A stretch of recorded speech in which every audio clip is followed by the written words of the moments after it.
Hi, I'm Alyssa Milano, and this is the story of how I stood up to my controlling family and carved out my own path. It wasn't easy, but sometimes the hardest choices lead to the most freeing outcomes. I'm 23 years old and just weeks away from graduating from Albany University with honors. On paper, I'm everything a family like mine could ever hope for: smart, accomplished, poised. The golden child, as they like to call me. Sounds perfect, right? But let me tell you a little secret: being perfect is exhausting. Alyssa, darling, straighten your posture. A Milano always stands tall. My grandmother Mia's sharp voice cuts through the silence as I step into the family mansion. It doesn't matter how quietly I try to sneak in, she always notices. Sometimes, I'm convinced the woman has eyes in the back of her head. Yes, grandmother, I reply, forcing a smile that feels more like a grimace. It's not that I don't love my family. I do. But my grandmother? She's an unstoppable force of nature. She walks like a queen and talks like a general, her words sharp enough to pierce through anyone's confidence. Mother, Alyssa's posture is fine. She's not attending a debutante ball. My dad, Raphael, says, trying to lighten the mood with a half-hearted chuckle. Raphael, please. Grandmother snaps without missing a beat. I'm merely ensuring our family's reputation remains intact. A Milano never slouches. I shoot a look at my mom, Rosalie, who offers me a quiet, reassuring nod. It's her silent way of saying, I've got your back, but with grandmother Mia, that's easier said than done. Later that evening, I escape to my room and flop onto my bed. My phone buzzes, and a smile spreads across my face. It's Paul, my secret boyfriend. You won't believe what my grandmother said today, I type, rolling my eyes just at the thought of it. 2 moments later, he replies. Let me guess. Something about the Milano family reputation? I chuckle out loud. Bingo. Sometimes I think she's trademarked that phrase. Paul texts back almost instantly. Well, my grandmother Haley had some choice words about the Milanos today, too. When will this feud end? Yes. The infamous Milano-Leary family feud. It's like Romeo and Juliet, except with more designer handbags and fewer tragic love poems. You see, Paul's grandmother, Haley Leary, is grandmother Mia's lifelong rival. Apparently, this all started decades ago over a disagreement about which family deserved the spotlight at a charity gala. Ridiculous, right? But here we are, generations later, still trapped in their rivalry. Alyssa, come down for dinner, my mom calls from downstairs. I sigh, quickly deleting my messages with Paul, because, trust me, if grandmother Mia ever found out I was dating a Leary, it would be a scandal of epic proportions. The dining room is grand, as always, a polished mahogany table that's probably older than me, crystal chandeliers that look like they belong in a palace, and an air of tension that hangs heavy no matter how fancy the setting. Did you hear about Haley Leary's latest charity event? Grandmother Mia sneers, her disapproval as sharp as ever. As if throwing money around makes up for her lack of class. Here we go again. My family's drama could fill an entire season of a reality TV show. I chew my food quietly, letting their voices blur into background noise as I zone out, dreaming of a life far away from this. You see, for as long as I can remember, my path has always been paved for me. I've been told what to wear, how to speak, where to go, and who to associate with.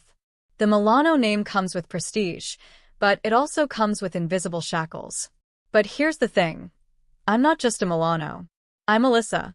I have my own dreams, my own goals, and yes, my own love, even if it's with someone my family would never approve of.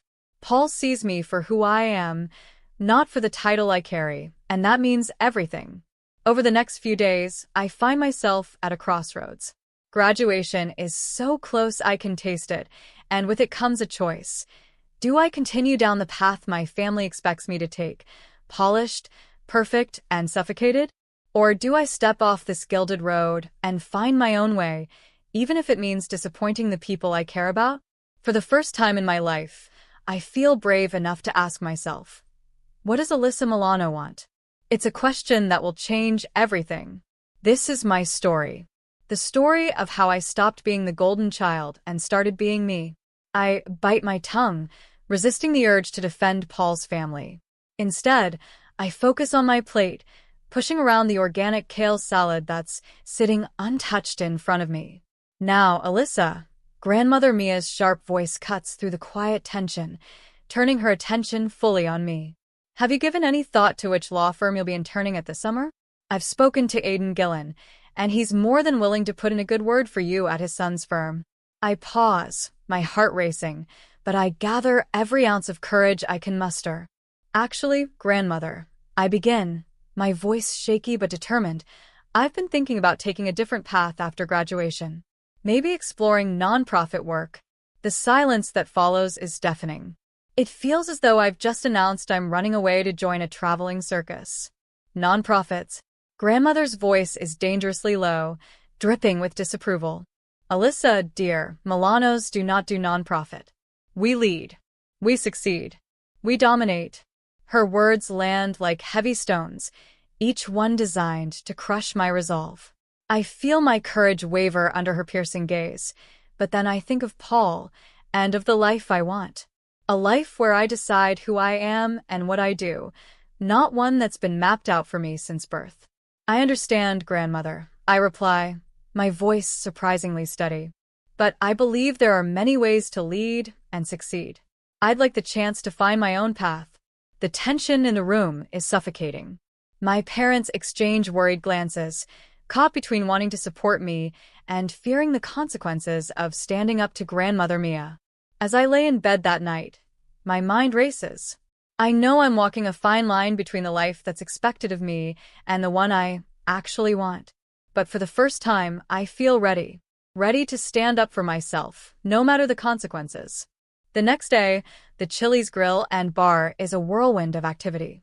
The grand halls are alive with the hum of conversation, crystal glasses clinking as Albany's elite celebrate my graduation. Servers glide through the crowd with trays of champagne, and I stand in the center of it all, forcing a smile as yet another one of Grandmother's friends congratulates me. Alyssa, darling, come here for a moment, Grandmother Mia calls, her voice effortlessly commanding attention. She waves me over to a group of distinguished-looking men in perfectly tailored suits. Excuse me, I say politely to the woman I've been speaking with, my heels clicking across the polished marble floors as I make my way over. Yes, Grandmother? I ask, carefully keeping my expression neutral. Gentlemen, Grandmother begins, her tone full of pride as she gestures toward me. This is my granddaughter, Alyssa. She's just graduated summa cum laude from Albany University. One of the men nods, clearly impressed. Following in your grandmother's footsteps, I see, he remarks. I hesitate for a split second, the weight of their expectations pressing on me like a physical force. I know what I'm supposed to say, that I'm honored, that I'll make the Milano family proud. But instead, I take a deep breath and let the words I've been holding back finally spill out. Actually, I say, meeting their gazes with as much confidence as I can summon, I'm hoping to forge my own path. I'm passionate about nonprofit work and making a real difference in people's lives. The air around us grows still. The men exchange brief, polite smiles, clearly uncertain how to respond. Grandmother's expression remains perfectly composed, but I can see the flicker of frustration in her eyes. Well, that's unexpected, one of the men mutters, forcing a polite smile. Alyssa has always been ambitious, Grandmother says sharply, her voice smooth but carrying an undeniable edge. I'm sure this is just a phase. It's not a phase, I reply softly but firmly. Grandmother doesn't respond. Instead, she gives me a long, calculated look before turning back to the men. I know she'll have more to say later, but for now, I've done it. I've spoken up. As I stand there, surrounded by the hum of chatter and clinking glasses, I feel a mix of fear and freedom coursing through me. This won't be easy. Disappointing Grandmother never is. But for the first time, I know I'm on the right path. My path. And I'm ready to see where it leads. Mia had always been a force to be reckoned with, both in the family and in the business world. I smiled politely, the practiced smile of someone who knows their role, but inside, I felt like I was screaming. This wasn't me. This wasn't what I wanted. As I looked at my grandmother's smug face, Something inside me snapped. For years, I had let her shape my life, dictate my choices, and overshadow my identity. But not anymore. Actually, I said, my voice surprisingly steady, though my hands trembled slightly at my sides. I have an announcement to make. The room fell into a strained silence. Grandmother Mia's sharp eyes narrowed as she turned to face me. "Alyssa, what are you doing?" she demanded, her tone low and warning. But I was already stepping away from her and toward the center of the grand room. The sound of my heels clicking against the marble floor echoed like thunder in my ears. I caught Paul's eye across the crowd. He stood near the far end of the room, his expression a mixture of pride and encouragement. He gave me a subtle nod, and that was all I needed to push forward. "Everyone," I called out, my voice rising above the murmur of chatter. "May I have your attention, please?" Slowly, the room quieted, and all eyes turned to me. My heart pounded so hard it felt like it might burst, but I took a deep breath and stood tall. "Thank you all for coming to celebrate my graduation," I began, forcing a small smile. "But tonight, there's something else I'd like to celebrate." Out of the corner of my eye, I saw Grandmother Mia pushing through the crowd, her face contorted in confusion, the first crack in her otherwise flawless armor. The confusion quickly turned to anger as she realized something big was happening, something she wasn't controlling. "I'm engaged," I announced, my voice ringing out clear and strong, "to Paul Leary." The room froze, time itself seemingly suspended. For a long, breathless moment, no one moved, no one spoke. Then, almost on cue, Paul stepped forward from across the room. He moved confidently, his presence grounding me. He reached for my hand, his warm smile reassuring. "It's true," he said, his voice calm and steady as he looked at me with such affection it made my heart swell. "We're in love." The crowd erupted into a chorus of shocked whispers and gasps. "Leary? As in Haley Leary's grandson?" I heard someone mutter. "But the feud! The Milanos and the Learys hate each other," another voice whispered in disbelief. Fragments of conversations swirled around me, but I tuned them all out. My focus remained on Paul and on the promise of the life we wanted to build together. But then I saw her, Grandmother Mia. Her face was a mask of fury unlike anything I had ever seen before. She shoved past the last few people in her way and stopped just inches from me, her eyes blazing with rage. "How dare you?" she hissed, her voice low and sharp enough to cut glass. "How dare you embarrass me like this in front of everyone?" "Grandmother," I tried to explain, but she didn't give me a chance. Without warning, her hand lashed out, striking me across the face, so hard I stumbled backward. Gasps rippled through the crowd as the world spun and darkened around me. My knees buckled, and then everything went black. When I came to, I was lying on the floor, my head cradled in Paul's lap. His worried face swam into focus as the sounds of chaos filled the room. People were shouting, some rushing out in a flurry, and my parents were desperately trying to calm things down. "Alyssa, can you hear me?"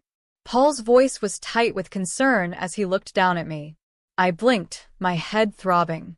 What happened?" I mumbled, trying to sit up. Paul gently held me still. "Don't move. Your grandmother, she hit you.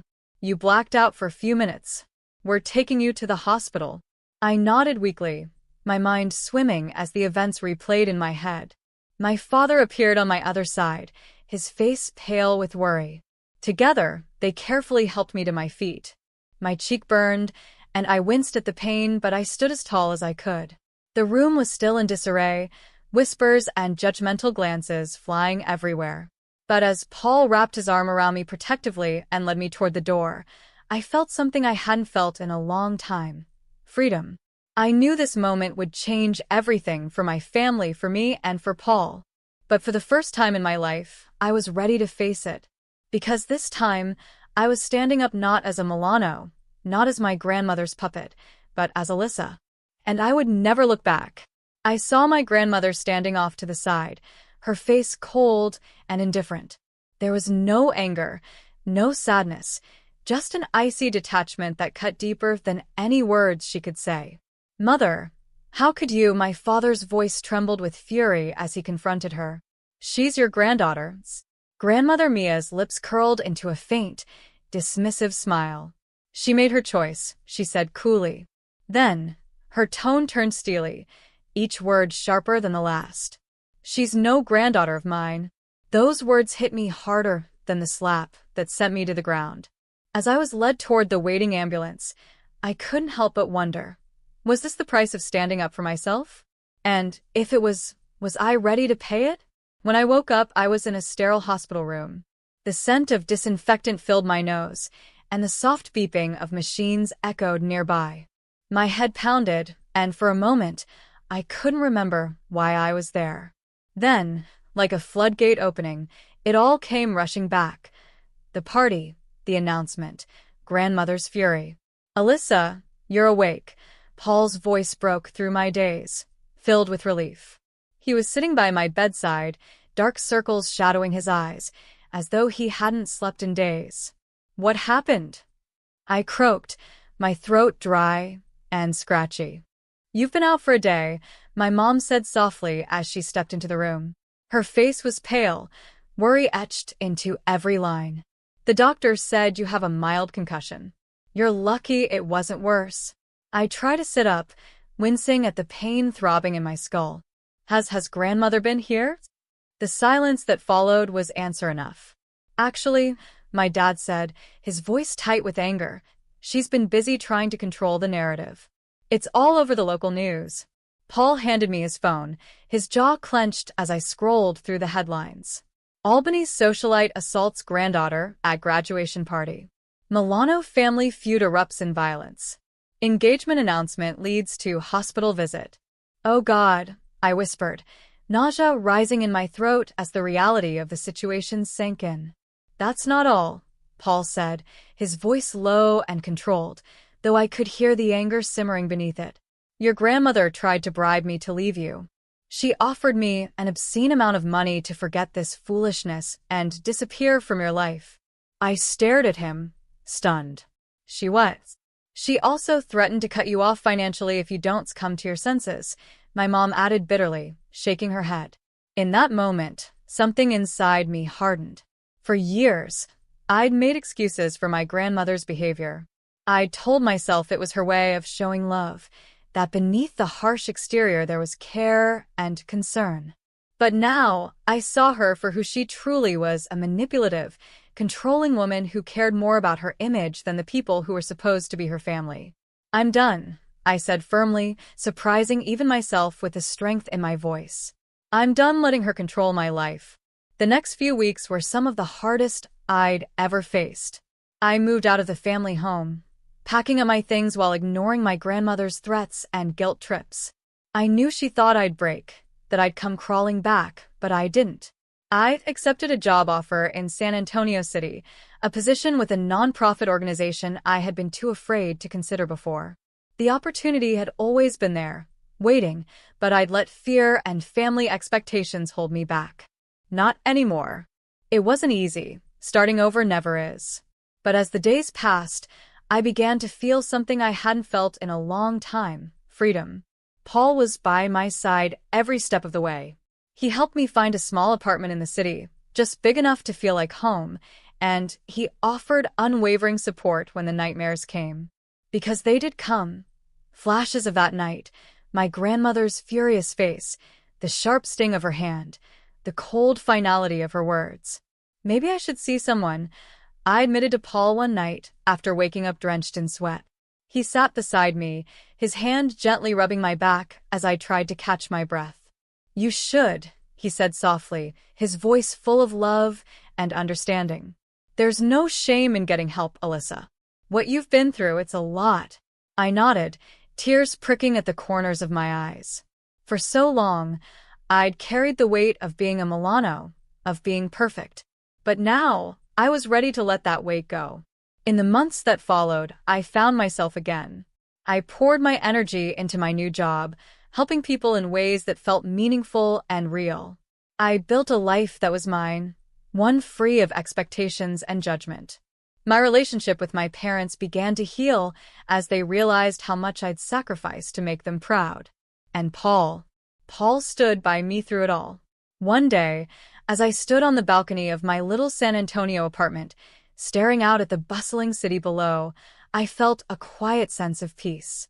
I had lost so much, my grandmother's love, the security of my old life, but I had gained something far more valuable, myself.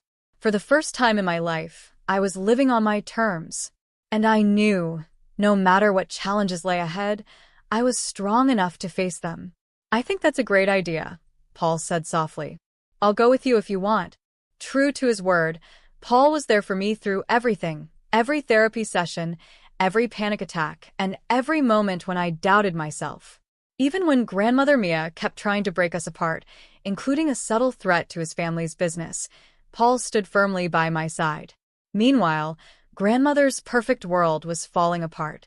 I heard whispers that some of her business partners had distanced themselves, not wanting to be connected to someone who had hit her own granddaughter. One evening, Paul showed me his phone. "Did you see this?" he asked. It was a video of Grandmother being surrounded by reporters outside her office. "Mrs. Milano, do you have any comments on the assault allegations?" one reporter asked. "Is it true you tried to bribe your granddaughter's fiancé?" Another pushed. "How do you respond to claims that you're using your influence to hide the story?" Grandmother's face was full of anger as she ignored the questions and shoved past the reporters without saying a word. "Karma's a nightmare," I muttered, feeling both satisfied and a little sad. That part of my life was over. 3 years flew by in San Antonio. Paul and I got married in a small, simple ceremony far away from the Albany Society pages. It was quiet, beautiful, and exactly what we wanted. We were happy, building a life together on our own terms. Then one day, an invitation arrived. A charity gala in Albany. I hesitated, holding the invitation in my hands. But Paul squeezed my hand reassuringly. "We can handle it. We're not the same people we were 3 years ago." When we walked into the grand ballroom, I could feel the eyes on us, hear the whispers behind our backs. I held my head high and kept moving. Then I saw her, Grandmother Mia. She was standing alone by the bar, looking smaller, less intimidating than I remembered. Our eyes met, and to my surprise, she walked toward me. "Alyssa," she said, her voice softer than I'd ever heard it. It lacked its usual confidence and power. "I'm glad you came, Grandmother," I replied coolly. She glanced around nervously, as if checking who was watching. "I was hoping we could talk. I want to apologize for what happened. I reacted poorly, and I'm sorry." I froze, shocked. An apology for Mia Milano? I never thought I'd hear those words. But when I looked into her eyes, I saw no real regret, only desperation. "I appreciate the sentiment," I said calmly, "but I'm afraid it's too little, too late." Her face fell. "But we're family," she said quickly, almost pleading. "Surely we can move past this." I shook my head, my voice steady. "Some actions are unforgivable, Grandmother. That night, you showed me exactly who you are. And I believe you." Her shoulders slumped, and for the first time, she looked truly defeated. As we stood there, I began to learn just how far she'd fallen. Her company had lost major contracts. Several employees had come forward with lawsuits, accusing her of years of mistreatment and abuse. Her social circle, the very people she once ruled over, had abandoned her. Many of them had even sided with Haley Leary, her lifelong rival. Grandmother Mia, once untouchable, was now alone. As I turned to leave, Paul took my hand, and we walked away together. I felt lighter than I had in years. I realized then that I wasn't angry anymore. I wasn't sad, either. I was free. And for me, that was enough. "I've lost everything," she said, her voice shaking slightly, though the anger I knew so well was still there. "And for what? Because you couldn't follow the plan I had for you." There it was. The mask slipped, and the same old Mia showed herself again. "No, Grandmother," I replied, keeping my voice calm and steady. "You lost everything because of your own actions, your cruelty, your need to control everyone, and your refusal to see people as anything more than pawns in your game. Those were your choices, and now you're dealing with the consequences. She stared at me, speechless for once. I took a breath and continued. I've moved on, I told her firmly. I'm happy. I'm successful. And I'm surrounded by people who truly care about me. I don't need you or your approval anymore. With that, I turned and walked away. I didn't look back. Mia Milano was left standing there alone, a shadow of the powerful woman she once was, a relic of a world that no longer existed. What do you think? Is there a point where family toxicity becomes unforgivable? At what moment in the story would you have walked away from Mia? Or do you think everyone deserves another chance? Share your thoughts in the comments below. Your perspective could help others going through similar situations.